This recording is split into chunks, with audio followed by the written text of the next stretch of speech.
Hello, everybody. Welcome to Leadership Book of the Month. This is conversation number 49. Can you believe it? We are so lucky today to talk about love at work with the author, Mark Mears. And Mark, so excited to have you join us today. We will dive into your book. We meet once a month to share a leadership book to give leaders a chance to step back and reflect on their leadership and learn. We often say for leaders of tomorrow who invest in themselves today. But today we're talking about love at work, not as a sentiment, but as a leadership discipline. And Brett, always great to have you with us too. 49 conversations we've had. It's a bunch, isn't it? Yeah. Yeah. So exciting. Okay. So I'm going to do a quick, brief introduction of Mark, but we'll put the LinkedIn. Well, they've already seen your LinkedIn link on LinkedIn, but we'll put that on the broadcast and for YouTube as well. But one thing is we're very choosy about our books because when we've only had, if they're only academic and only have research but no experience, we don't love those. And then sometimes the people with all the experience, we want them to back up with their points too. So you're the best. You have both of those things in just, I was going to say in spades, but yes, we're very happy. So let me tell everybody, Mark has had a 40-year career with a distinguished track record, building shareholder value and innovation, profit growth through companies like Pepsi, Pizza Hut, McDonald's, NBC Universal, Cheesecake Factory, Mimi's Cafe. I miss Mimi's Cafe. I loved that place. Me too. That was a good one. And so many more, so many others. Today, he's a keynote speaker and a consultant and a nonprofit board member. And I love that you shared your purpose a few times in the book, that he doesn't want to just make money and retire. He wants to make a difference and inspire. And he's working to inspire, the inspiring purpose of elevating humanity through business. So right aligned with us. So thank you so much for coming. For joining us. My pleasure, Kelly and Brett. I'm looking forward to our conversation, and I'm so honored that you chose my book for the book of the month in February. Yeah. So looking forward to read a lot, so we don't get to choose all of the ones that we read, and we're really excited to dive in with you. One of the reasons I liked this one right now was there's so many things going on with management and leadership burnout. And there was an article in Forbes yesterday about a new term I heard, quiet managing. Did you see that? So I have not gotten across to that article yet, but with all the terminologies, it's tough to keep up with the latest and greatest. Yeah, that was a new one to me too yesterday, but quite similar to quiet quitting, where managers are still doing their job, but not the management stuff, settling for mediocre performance because they don't want to have the difficult conversation, and they're not sharing direction and feedback because they're not getting any either. So they're just kind of opting out of their management stuff and they're burned out. So your book is perfect timing for that. And the pressure on talent and the culture strain. And you even go into AI in here. So so many things. But what were you thinking of that did you just write this last year? Well, I did, because I boldly proclaimed 2025 as the official year of love. Yes. After I made the commitment to do a second book, I never thought I would finish the first one. I don't fancy myself as an author. I never thought that the original concept of the purposeful growth revolution would finally make it as a book. It was a bit of a cathartic hobby over the years when I got the original epiphany several years ago. And it was like the idea chased me. And I'm proud that I was faithful to listen to the nudge to be able to help live into and up to my purpose statement. I don't want to just make money and retire. I want to make a difference and inspire, and in doing so, create, kind of a virtuous cycle of reciprocity, or what I call paying it backward. So I was fortunate to get that done. I'm proud to say it hit bestseller status on Amazon, and I thought that's it. I'm one and done. And I'm going to use that as a foundation for keynote speeches, as you mentioned, consulting opportunities, and e-learning opportunities. 4 months after that happened, I was working on my monthly LinkedIn newsletter, and it was for the month of February a few years ago. And I'm struggling because I like to be relevant, timely, seasonally, and with what's going on in the world. And I thought, well, February, Valentine's Day, the season of love, and I just sketched out LOVE on a scratch pad, which is how I do a lot of my thinking. And I swear, Kelly and Brett, in that moment, I wrote down that L stands for listen, O stands for observe, V stands for value, and E stands for empower, because I got to thinking that when you think about love and you think about all of us as humans, regardless of our gender, our age, our political affiliation, religious affiliation or not, sexual orientation, you can name all the different labels and classes. But one thing I do know, as humans, we all need to feel seen and heard, valued for who we are as whole people, not just workers or employees, and really importantly, empowered to grow into our full potential. That's how we thrive, not only in our lives, but in the workplace. Right. And isn't that what we all want, is to feel seen and heard and valued and empowered to grow? Because when you stop growing, you start dying, right? And that's kind of what you described, and not maybe literally, although it could be.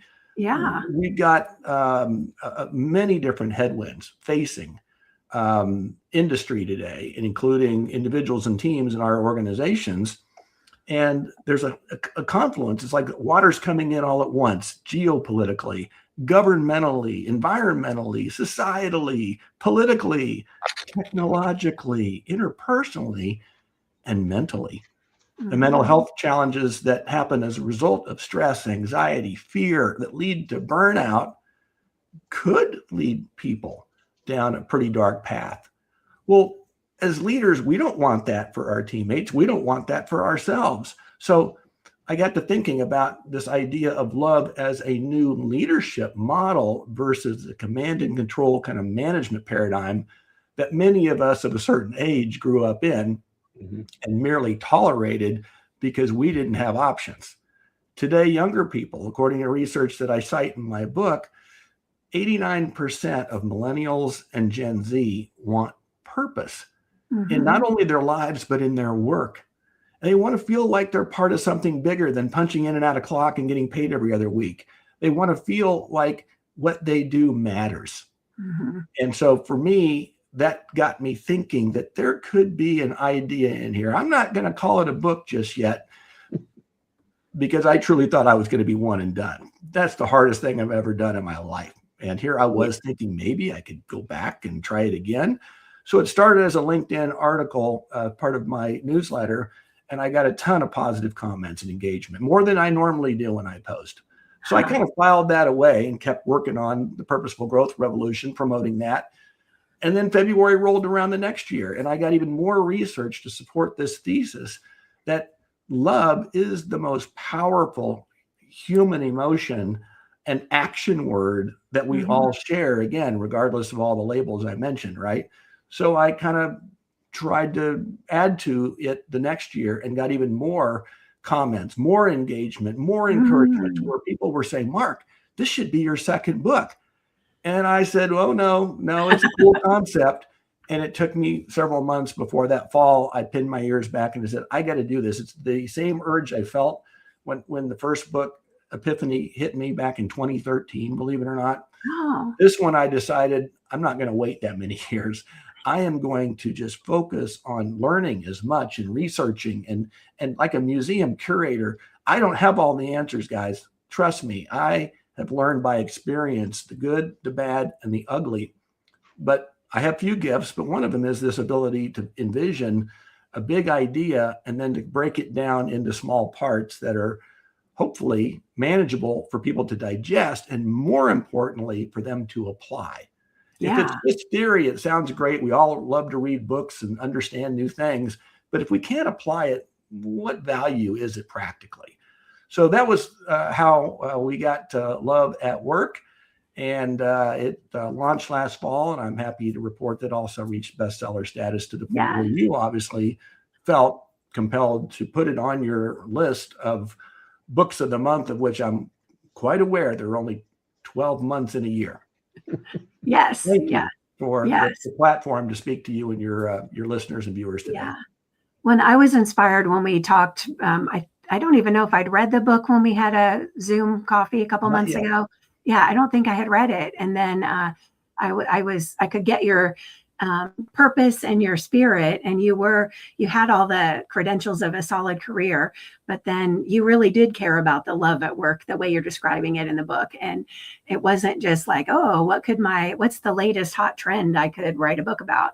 And so I was very excited when I got the book, and it's not tiny, and the font is regular size. Like, it's very well thought out and very well written, and yeah, much appreciated. Well, I tried to write it as if we were having a conversation like we are now. Yeah, I felt like that. It would come across conversational and like I'm talking with you, not at you. Because again, I don't have all the answers, but I'm trying to, again, curate a reading experience, one that you can learn from and maybe see something that you've always looked at it in a certain way, but now twist it in a new way and walk away with a new revelation that you could apply in your place of work, whether you're a teammate or a leader. And you can tell in the book, I believe words matter. Yes. So I'll use the word leader unless someone's a boss, in which case they won't be one very long in this day and age. And I use the word teammate because I used to use the word team member. And I thought, well, that's a good kind of explanation of what I think people should be doing. They're not an employee or a worker or a staffer or, God forbid, an FTE. Right. Yeah. So a team member has a role to play, and that's great. But a teammate not only plays their role, they help others play their roles better. And that's really what we're trying to do, is get our teams to be where the whole is greater than the sum of its parts. Instead of just a bunch of individuals in silos, truly an enmeshed team of people with a shared purpose that are working. And I love the analogy that I used in my first book of all the oars in the water at a rowing event at the Olympics I went to in Atlanta several years ago. And it wasn't the biggest and the strongest teams that won. It was the ones that were in cadence that got their skulls across the finish line. And I liken that approach to where a leader needs to make sure they're providing that right cadence for people to be put in the best positions on the boat, to play to their strengths, but to ultimately work together to get the whole boat across the finish line faster than the competition. Yes, right on. So when you wrote this, the LOVE acronym came to you right away? Because I was thinking, wow, that's amazing. Okay, so then did you think about, and Brett, I want you to chime in too, because when I saw it, and I'm all about the love. I wear the red heart every day. That's all about love. And that's one of my core values that I talk about a lot. But I still was thinking, oh, I don't know if are men going to be looking at this book, and will people think it's too soft? Or did you have any thoughts about that? Like people will be put off by it, or? Sure, I did. Okay. Because those of us of a certain age would say, don't bring that weak crap in here. Yes. Just get your nose to the grindstone and get in tomorrow and do it all again. And it's about results. And we go back to Milton Friedman, who talked about the business of business is profit. And the only, kind of, relation to society we have is for the enterprise to make a profit. And back in my Pizza Hut days, we were owned by PepsiCo. And it was very clearly laid out. Our goal was shareholder value. And they even created a program called Share Power. And it was a way to incentivize everybody that if we make our stock price goes up, we make our shareholders more money, we get more capital to grow. And at a high level, it makes perfect sense. But there wasn't this idea of the fourth stakeholder, which is communities. So I look at it as there are our teammates, there are our customers or clients, depending on your industry. There are our business partners. And I use the word partners emphatically because it's not just investors. It could be. And if you're a publicly traded company, absolutely shareholders, of course. But it could be our manufacturing partners, our distribution partners, our agency partners, but anybody in our business ecosystem that allows us to fulfill our promise to our customers, and in such a way that we can also give back in our communities. So thinking about that as, again, this virtuous cycle will attract better teammates if they feel they're working for a company that has a set of values that match their own, and they could share a purpose that they're really, fired up to get behind. They'll be more engaged to deliver better results to our customers that will then provide more profit for our business partners and ultimately create a better place to live for our communities. And so when I break it down that way and I provide all of the case studies of various companies, this notion of doing well by doing good, it pops out.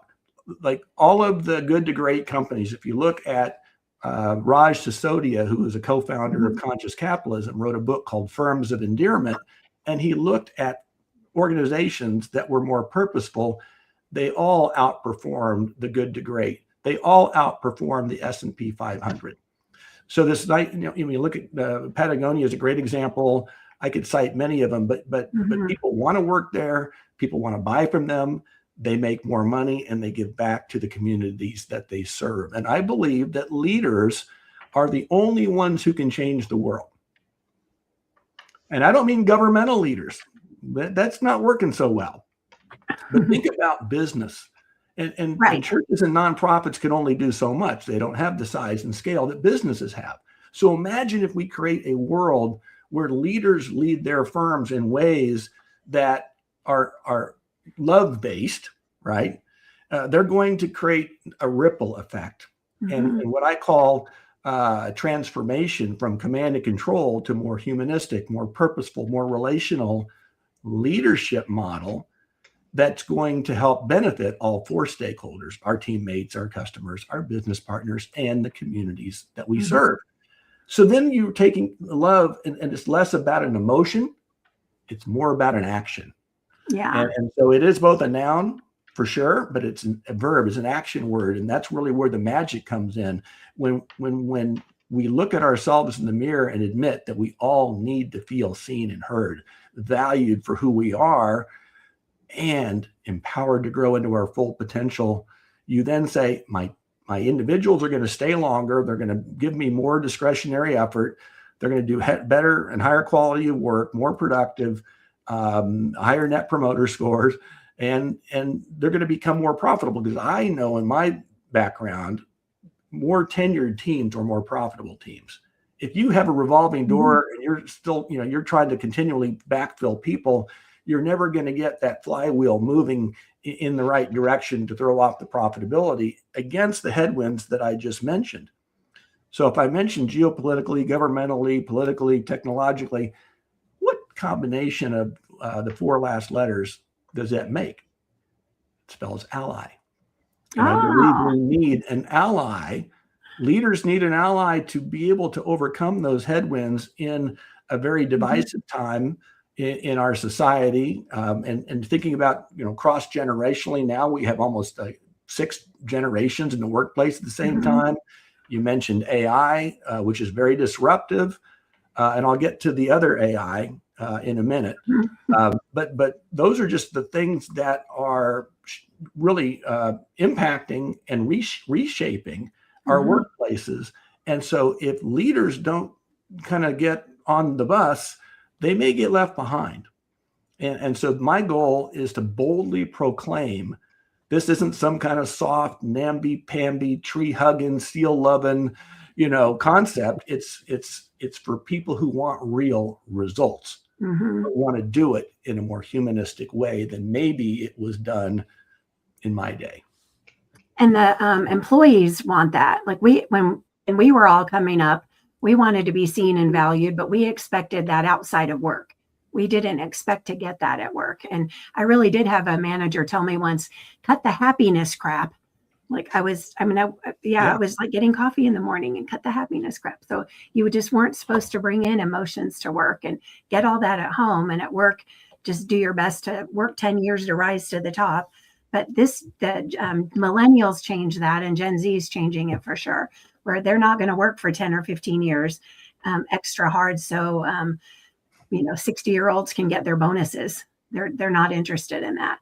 So having the leaders that wrap their heads around that and figure that out and come aboard, come on along with us. And it's okay to be about love. And then part of that's true of who you are as a person. Like they, go to church on Saturday or Sunday and then come into work and they act like a whole different person. Like you be more genuine and true to who you really are. And that's okay. And where do you think that may come from, Brett, in your experience, that kind of command and control management style? Yeah. I've got to be tough. I know what I wrote about and what I think, but I value you and your career and your background, which is vast, and would love to hear what you think.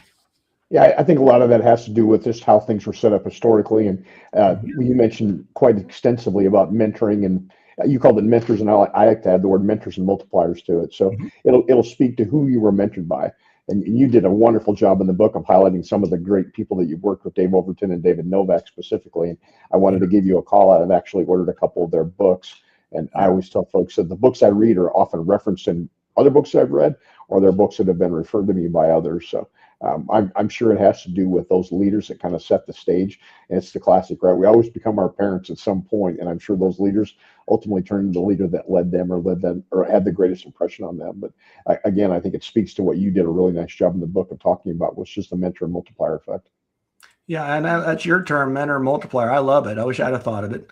Yeah, that's a good one. Mine is actually moving people from leader to legacy builder. So it's the same idea. What you're doing is you're creating a living legacy, and not waiting till you're dead and buried, and hopefully someone will say something nice about you. But the way I look at it, you've got teammates who are maybe new in their careers, and it's functional for them. They need a job job, right? And then you've got managers. Think about many of the MBA programs come from schools of management. How many of them are schools of leadership? They're schools of well, I want to interrupt you there because I got a little defensive about that reading your book, because I teach in the MBA program at Rockhurst University, and I literally teach leadership. That's one of the classes. Yes. You are progressive, Kelly. You are progressive. And they're all about it. And it's all about all the classes I teach are in that realm: leadership and organization behavior and corporate social responsibility. And all of those are part of the MBA and doctorate program as well. But and we need more of that. Yes. We need more of that. Because here's the reality is that most people who get promoted as a teammate, they're usually a good doer. They get promoted to be a manager, and they're good at managing, details like timelines and budgets and metrics of performance. But now you have to manage people.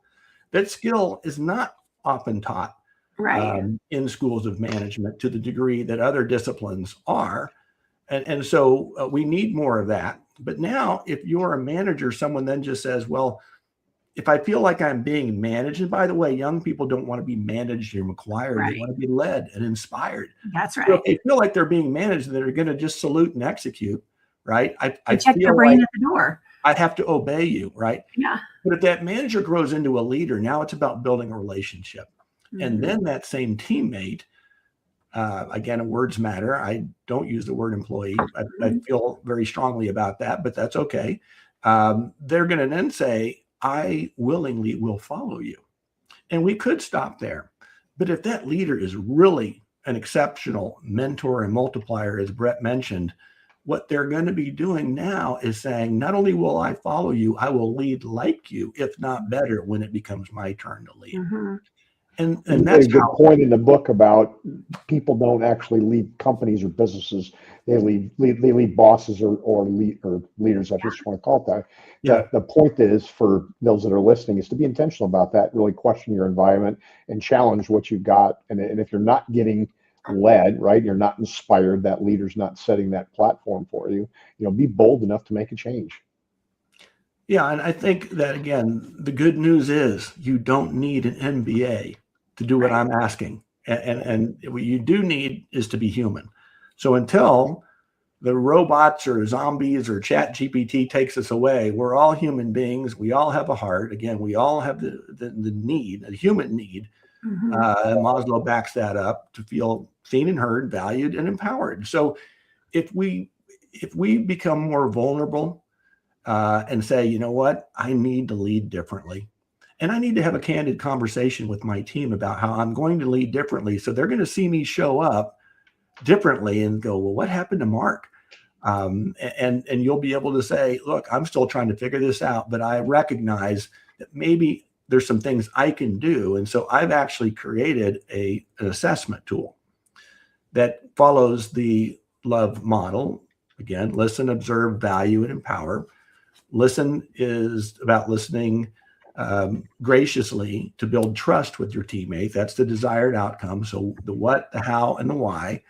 Observe is doing so, you know, in a way that you invest in your team. So, you know, it's going to take some time and effort on your part, but you want your teammate to feel like you're personally investing in their success.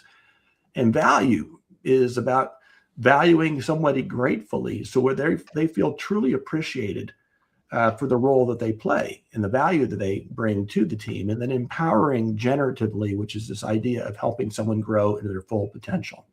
So being able to look at what I call a love gap between the leader's perception of how they feel like they're doing in each of those 4 areas. We then look at what the teammate feels is their reality. It's what do they experience from that leader? And from there may be a gap. And then what I will do with that assessment is come in and provide the coaching, the training to be able to help close that gap. It's not a gotcha. It is designed to be a conversation starter, because what happens in all relationships, it's uncomfortable, right? And I'm sure you're familiar with Tim Ferriss, who's a business author and influencer, and he has a great quote, and I put it in my first book, which said, "Your success as a leader is directly related to how many uncomfortable conversations you are willing to have." Yeah. It's uncomfortable to be vulnerable sometimes. It's uncomfortable to mea culpa and say, man, I blew it in that last meeting, and I really want to apologize. I overstepped. But what you're then doing is demonstrating humanity, and then you get your scores on how well your team perceives you as a listener in 4 different aspects that lead to trust, how they feel observed by you, whether it's coaching, critiquing, encouraging, etc., where they feel that you actually are invested in their success. You're going to see how they feel valued and appreciated by you in different ways, and how they feel empowered by you in different ways. And then what that does is start a conversation. It's not a Band-Aid. It is a process of, in many ways, healing, because we're all hardwired. We all came from that command and control, management paradigm. But as Bret said, there's mentors that have broken through, that have said, I'm going to do it differently, and I'm going to show you a better way. So he used David Novak, who's still, to me, the most inspiring leader I've ever worked for. He is known for reward and recognition. He's known for providing and cultivating big ideas that move businesses. And he became the co-founder and CEO of Yum Brands, and retired a few years ago, and is still doing leadership work in his quote unquote retirement. David Overton at the Cheesecake Factory was a master at making vision become reality. He used to carry around these yellow notebooks, notepads, right? And in every meeting, he's with a pencil, he's writing notes. And all of a sudden you'll see him take one notepad and flip it over, and there's another one, he's writing something else down.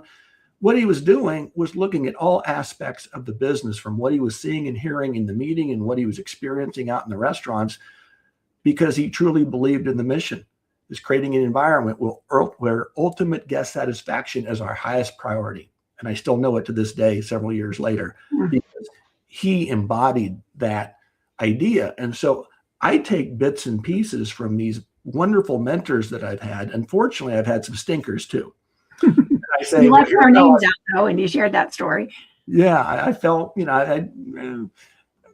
uncomfortable, but I wanted to be honest and say there are people like that in this world who are still very successful, and someone's got to get to them. Someone's got to be able to say, and I remember Bill Dunlap years ago in my career took me aside and said, Mark, you're a pretty smart guy, but I'm going to tell you, and I'm sure you've all heard this phrase, but it was the first time I heard it as a young executive: before they care how much you know, they need to know how much you care. And that stuck with me for the rest of my career. And it was more about, how can I serve my teammates as a servant leader based on some of these role models who I had admired, instead of how can my teammates help me get promoted to the next level? And I'll be honest, as a young buck coming up, we in PepsiCo world, everybody was trying to get promoted, and everybody was trying to get on hero projects. And it was a bit of a Shark Tank. And until David kind of broke that paradigm and said, you all will have bright careers, but let me show you how to rise up through the ranks in a way that is in keeping with our values within Pizza Hut. And I've never forgotten that. So do you take David Novak and David Overton and you look at what they've done and how they managed and everything about them, and then you said, I'm going to take the best of what I see here, I'm going to make that my own. And where I'm going with that thread, Mark, is to say, hey, do you see yourself and view yourself as a product of those experiences and a product of those relationships? Or is the Mark Mears that we have today in these years of experience, you say, you know what, I was a vast departure from either one of those guys. I know I'm speaking to it from my standpoint and just saying, hey, when I'm in meetings, I catch myself quoting leaders and former mentors that I had dealt with. And I'm a product of all those experiences, and you've had some great relationships. So I have an idea how you're going to answer that, but I'm just curious, particularly given how noteworthy and not really famous, but there's some incredible people that you've worked with. Yeah, they are. I'm not. So what I am, though, is a student. And what I am also is I'm abundantly human, right? And I make mistakes like all of us. But I have this North Star that some people have given me to shoot for. And so I'm a work in progress, right? I don't have it all figured out to this day. 40 years into this, I don't have it all figured out, but I now know, based on some shoulders of giants that I got to stand on, how it really should be done. And instead of just taking that to my grave and retiring, I said, no, I want to take those experiences and see if I can help others along their growth journey. And that's what I'm committed to doing. And I feel blessed that I was given the epiphany on the first book that then led to this being a bit of a sequel, that together, this idea of purposeful growth and a love-based leadership model. If I were starting from scratch, or if I were in business, in any leadership position today, I wouldn't have any hesitation to employ these practices for the benefit of all those stakeholders that I mentioned. Yeah, you quoted Einstein in your book. You said, once you stop learning, you're dying. And I've got a decorative plaque on my credenza, and it's a Michelangelo at 83 was quoted as saying "Ancora imparo," which I had to translate that, but it's basically I'm still learning. And even at that age, he said I'm still learning. And Kelly quoted an article that she read. I read this last week, that Larry Page and Sergey Brin, the founders of Google, when they ran into something that they didn't know, they read about it and they just consumed information through reading. And it kind of ties into our theme here of continual reading as our leadership book of the month club. And then you had this comment which I thought was great, and I really like it. Learning agility is the #1 predictor of success. And, I know you got that from Korn Ferry, but that all ties back to the comment. And it's interesting how you answered my question by saying, you know what, I'm still learning. I'm a student. I've still got a long way to go. Well, and Gary Byrnes, just fun fact for those of you who may live in the Kansas area, is from McPherson, Kansas. That's right. Oh. And I've actually, he's been gracious enough. I've emailed him after he has a Sunday kind of newsletter that comes out. I get that too. And a couple times, maybe 3 or 4, I've responded to him and sent him a copy of my first book. Like, I quoted him so often because I really believe that he and his team are the best in the world at what they do. But I would chide him to say, you're still calling people bosses. You're still calling people employees, and words matter. And for us to transform a paradigm that's unsatisfying, a status quo that we don't believe is working, it's more than just, a little change. It's a culture shock. And so I believe what we're really striving for is not about culture. A lot of words get used and thrown out there indiscriminately, and I don't think we truly know what they mean. So I try to look at something, again, twist it a little bit differently. And I believe culture is a fine word. It's a place that maybe we feel like we're merely a part of, but I believe in community, where a community is a place you feel you belong in. That important word belonging cannot be understated, because in this world of DEI, rollbacks and indeed weaponization, we're missing the point about diversity, which is about innovation and growth. And I could name several different examples where the diversity of teams I played on got us to solutions we wouldn't have gotten to otherwise. And so I look at this idea that diversity gets us in the door. That's great. Equity gives us an equal voice. Better yet, inclusion gets us a seat at the table. Woohoo! But if we don't feel like we belong, we're likely not going to feel psychologically safe enough to be vulnerable to give our very best. Like Aaron Burr says in Hamilton, we're going to just be happy to be in the room where it happens. Right. And if we just look alike, talk alike, think alike, we get groupthink. That's and right. that is not going to get us past these headwinds in this ever-changing new world of work. We have to have step function change growth for us to succeed. And that's only going to come from if we listen to all voices. And this is where the other AI comes in. Back in the 80s, those of us of a certain age, I was in advertising at the time, and the Pork Council came up with this whole campaign called Pork, the Other White Meat, right? Positioning itself against chicken. I thought that was great. Well, now I'm positioning AI against AI, not artificial intelligence, but appreciative inquiry. Appreciative inquiry is about the orchestration of good questioning and getting ideas to bubble up from the organization, and instead of top down from a few leaders. And we salute and execute because we were told this is what came down from a leadership meeting. These are our strategic initiatives. This is what we're going to do. Here are our metrics, and we're just going to go do them. Well, with this idea of appreciative inquiry, you get people engaged. They feel a sense of ownership in the outcomes. And I believe this is going to be the new model for how meetings are done. It has been around probably since the 80s, but maybe not practiced as much until what I've started to see recently. And I believe this is a paradigm shift. Instead of meeting management the way it goes right now, we have an agenda. We're going to go through these points. Someone's going to take notes. We're going to pass them out at the end of the meeting to those who were there or weren't there. Great. But the meeting itself, to be able to harness the scale of brilliance. So the way I look at it is AI, artificial intelligence, kind of equals scaled knowledge, right? It's the spiders that scrape through all the information and piece together and up and up. That's great. But I look at appreciative inquiry as shared wisdom. That's where the human part comes in. And I will say, until I'm blue in the face, we have got to work together to put the human back in human resources. And I say to do that, all we need is love. And when I say that, there's people that bristle and go, well, the people in human resources aren't going to want to hear that. And I'm like, well, no, I'm being really careful to say we. That means leaders have to show up different and use the principles of love, listening to build trust, observing to make sure people feel invested in, valuing to make sure they feel appreciated for who they are and what they do, and empowered to grow into their full potential. If we do that, that's a leadership issue. That's not an HR issue. That's right.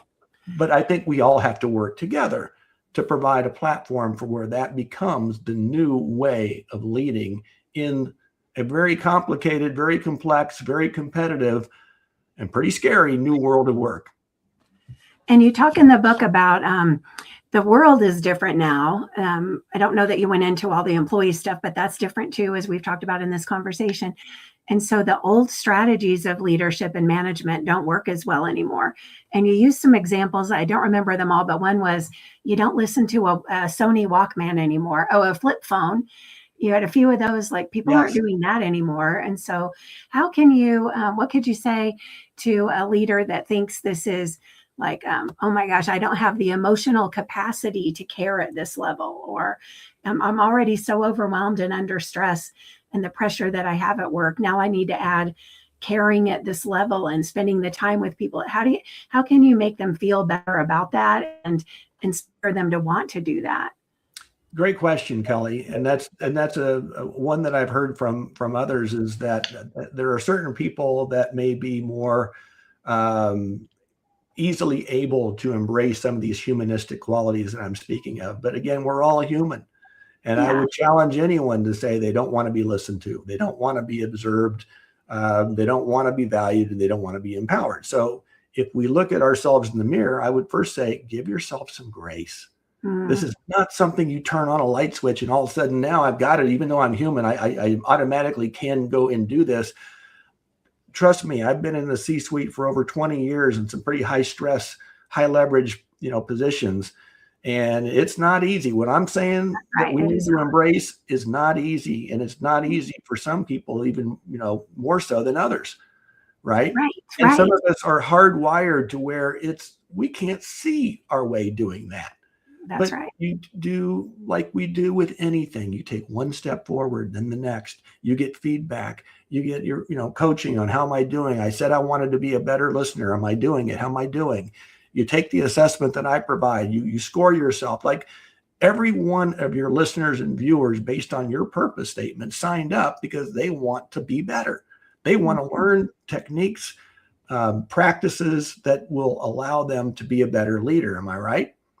So I believe that most people want to be better at what they do, right?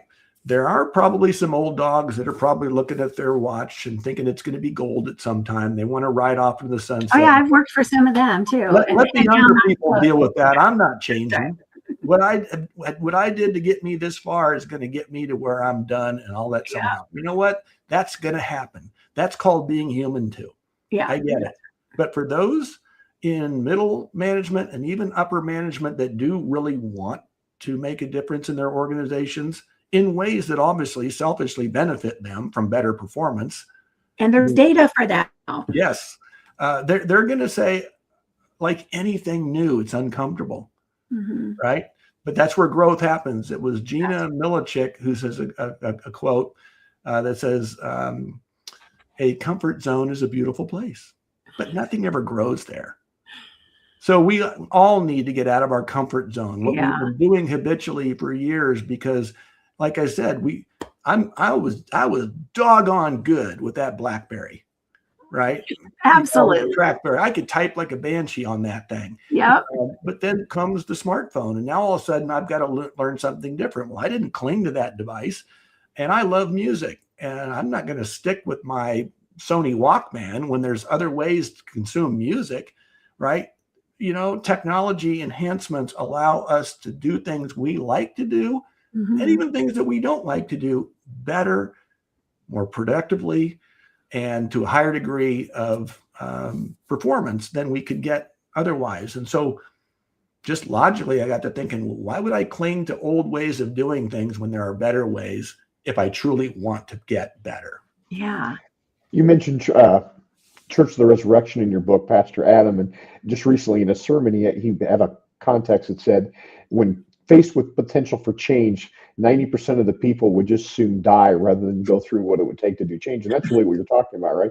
It's the same thing with leaders. I mean, you're really talking about behavioral change, and do we have the strength and the ability and the fortitude to actually change our behavior? As I was sitting here listening, I kept going back to this idea of the leaders that say, hey, I have an open door policy. And I can say I have an open door policy, but do I really have, I'd like to add the word, do I have an inviting environment where, hey, I have an open door policy, but is somebody really prepared to walk through that door? And then you get into the words of your love, which is the first one is listen. And if somebody comes through my open door, am I prepared to listen? All that kind of makes sense when I sit here and actually listen to what you're talking about. But it goes back to this idea. It's hard to change for anybody, senior leader, middle manager, or junior executive. Change isn't as easy as it sounds. So we have to be intentional about that. And you use the word, and I think, Kelly, you did as well, intentional. So I'm a big believer in intentional acts of kindness. And why I call it pay it backward, I mentioned it earlier, and most people say, well, Mark, you're a guy who loves words, isn't it? Pay it forward. And I say, no. Here's why. When I go to Starbucks in the drive-thru, I will pay for the car behind me. I'll get up to the window and I'll ask the barista, can I pay for the car behind me? They go, oh, that's so nice. And I said, well, do me a favor and just tell them, God bless you, your debt has been paid. And I'll drive away. I don't know them. They don't know me, but I'll say a silent prayer that they will be blessed in some way that day. And the barista feels like they got, to say something and they felt blessed. And then what I'm told is it has a chain reaction. There is something called the law of reciprocity. Right. When someone does something nice for you, you feel a deep-seated urge to do something nice for somebody else, and oftentimes in greater measure. So the point about paying it backward is, for people to look at their privilege to be in a leadership position, and not just, I worked hard, I got here because I got the breaks, or I did this and I deserved it. And they get, to your point, Brett, they're hardwired because they've been rewarded for acting in a certain way. And now some guy named Mark Mears is going to tell them that maybe they should consider a different way. I'm laying it out to you in my book in a way that hopefully you can understand and get behind, and that it is not just me saying it. That's it is right. me voicing what a bunch of people are saying, and I'm just packaging it in a way that I hope will resonate with you so that I can pay it backward and help you along your growth journey, and that you can do likewise. So that what I hear when that happens is it creates kind of a train effect. The car behind them, me pays for the car behind them, and so on and so forth. That's how we're going to transform this tired, old, hierarchical, siloed command and control management paradigm into a more purposeful, relational, and humanistic leadership model for the benefit of all stakeholders, our teammates, our customers, our business partners, and our communities. Paying it back. And there's plenty of research now that says companies can be successful without that, but they're in spite of their behaviors. But with this mindset and with these behaviors, there's research that says they're more successful and financially. And so that meets that need of some of the management that resists this kind of thinking. The data is that the financials are a lot better with this. Kelly, we've never had a version 2 or a continued episode. We may have to have a. Yes, we are over our time. Oh my goodness. Well, but yeah, I was just thinking to myself, we've never had a continued episode, but I've got about 20 more points and conversations that I'd like to have with Mark. So we have to think about that. So funny. But let's ask. I do want to say I put Mark's website up, and notice there's an A. It's Mark A. Mears, and the assessment is free. And I thought when I took the assessment, I thought, okay, this is something like I could see, okay, yeah, I'm pretty good at these. Oh, not good at here, not good. I fixed these, but now I'm not good up here. I think I could always take that, We're all works in progress. Yes. Sometimes you're right. It's like the game Bopper, right? We're like, yes. Hey, I'm improving over here, but not over here. And the other thing is, let's say you have 3, 4, 5 direct reports, right? They don't all probably feel the same way. You may unconsciously treat people a little differently, in which case their experience of your leadership style in each of those 4 areas may be slightly different. So that's the part about building, where a manager becomes a leader, they build a relationship. Yeah. Because everybody's different. And thinking about valuing and this whole idea of appreciation. There's a guy named Paul White who wrote the book Appreciation at Work, and it's all tied to the 5 love languages, but it's the 5 languages of appreciation at work. Well, one of the things that he really hammers home is everybody's different. Yeah. What I may, if I'm calling you up in front of a meeting and saying, Kelly is our teammate of the month, and for these reasons, and she takes the picture and you may be mortified by that because you may not want that kind of exposure, whereas Brett may think that's the coolest thing. But what I would do as a leader, as part of the listening, is ask, what does light you up, Kelly? What on your best day, how are you feeling? And what are your interests outside of work? And listen to the community, listen to the conversations on a regular basis. Yes. So you'll know stuff. And then instead of, by the way, got my Love at Work coffee mug here. Oh, very good. Instead of everybody getting a coffee mug, I might hear you say that you really enjoy live music, and that's what lights you up. And so instead of, after a big project win, instead of giving you, Kelly gets the coffee mug. By the way, I have this, which has observe, value, and empower. Awesome. I might give you tickets to a concert.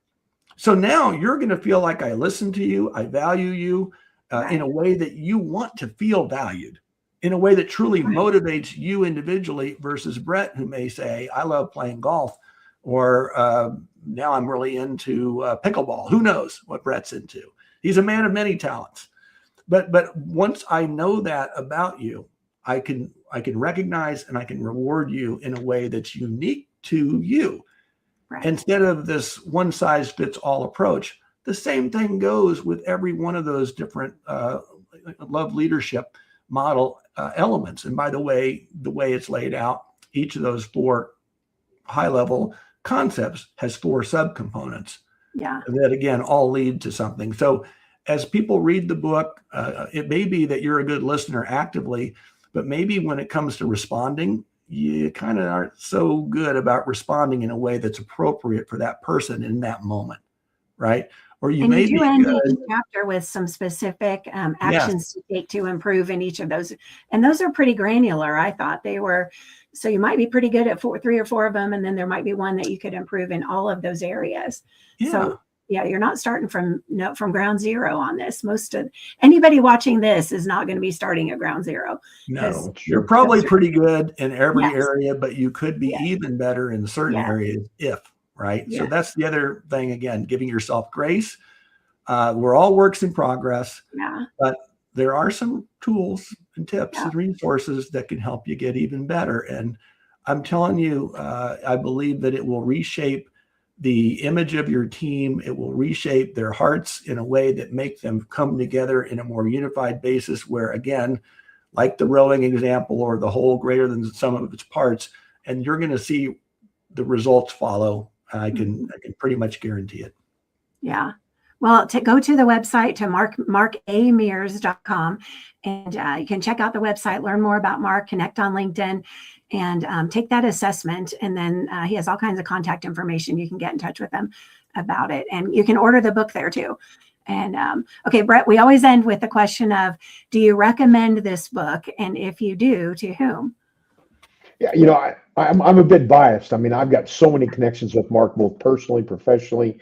KU, the Chiefs, food service, and just like I said, it was hard for me to read it with not just being giddy and wanting to pick up the phone and call Mark on the end of every chapter. So you're definitely getting 2 thumbs up for me, no question about it. The idea of who's it for, right? We can all use a reset, and given where we're at and that we're starting the new year, we go through our New Year's resolutions and we kind of reset, and that's the part for the seasoned leader. I said, hey, there's an opportunity to reset. For the young entrepreneur, the young leader, the junior executive that's still kind of forging their way or carving their path, this is a roadmap of how to basically create the best version of yourself, whether it's a keep, stop, start model where you need to stop a few things that aren't providing value, you need to start a few things that Mark's got here, or you may need to keep the things that are already working. So this is definitely one that applies to the continuing spectrum. Mark made the comment in the book about 6 generations that are currently in the workforce right now, and I think the book has applications for every one of the 6. Yeah, I did too. And I thought I would recommend it to anyone that wants to be I use hashtag real leadership sometimes, and like a real leader in today's business world. And but it's not just a feel-good book. It is not a feel-good book. It's a how-to book, and it's backed with the data. So I think anybody, if you've been thinking about that already and then wondering, well, what do I do next, or how do I do that? This book will give you the tips and the tools and the ideas, and it's very easy to read. I felt like very accessible, even with the data. The data is relevant data from the sources I use all the time. The reports that I like that normal people read. It's not a bunch of academia stuff that's boring. So, come on, Kelly, you're not normal. Come on. Yes, normal people like me are looking at all that stuff. Yeah, absolutely. So I highly recommend it as well. And Mark, thank you so much. I can't even believe almost a whole hour went by. I didn't even realize that.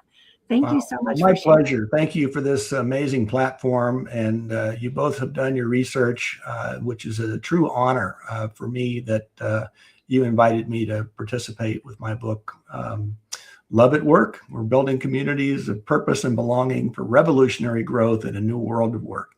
Who doesn't want that? And we might have to follow up with you later in the year and see how it's going. And we can ask maybe like a therapy session for us, Brett. I'm here for you. Thank you both. Thank you so much. Thank you to everybody who watched. We'll put contact information in the comments and look forward to hearing from everyone. Take care. See you soon.